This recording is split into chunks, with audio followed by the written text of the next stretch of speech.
When I was looking at my options to what I wanted to do at university, I knew I wanted to do something that led me to a job where I was helping people and something that involved medicine. And I actually got some work experience in an optician's, and I loved the way how the optician was interacting with his patients and really helping them. And actually went into a hospital as well, and some of that clinical side, you know, appealed to me as well and made me think about, you know, how do we see and the visual processing. And then I went to university, and then the rest just happened from there, really. Well, what I really enjoyed about optometry was the fact that it's constantly evolving and changing, and the interaction with the patients and trying to make a real difference to someone's life in that way. But also there's so many different avenues that you can go down now that life never seems to stand still. While I was studying at university was when I first got a job with Vision Express, and really I've stayed with that company since, but I've had the opportunity to do quite a few different roles really. I've worked with between a couple of practices, some very busy stores like Trafford Centre, and then in 2010 a position came up within the sports centre in professional services. And that was really my dream job, because it gave me the opportunity to start writing and creating training programmes for myself that I could influence and own.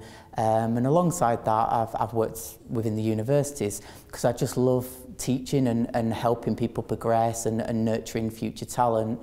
And that's kind of opened up further opportunities for my role really to grow.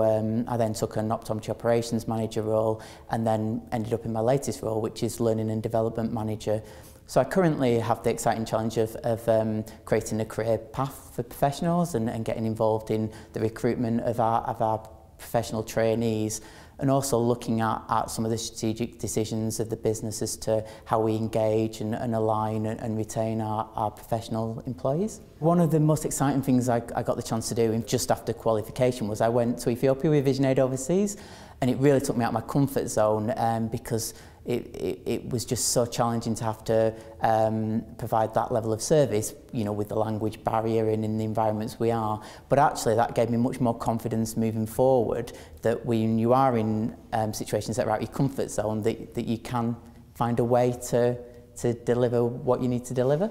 I feel that there's a lot of exciting times ahead in optometry, certainly with some of these enhanced services coming along and how we will have to collaborate, you know, with ophthalmologists. So I see myself maybe getting more involved in how I can help shape and influence some of the future avenues of optometry by getting involved in some of that wider sector activity. To help with the NHS, we've got to get more involved in delivering some of these additional care, some of these additional services. So I think we're going to get much more involved in that and taking some of that burden off some of the ophthalmology side of things.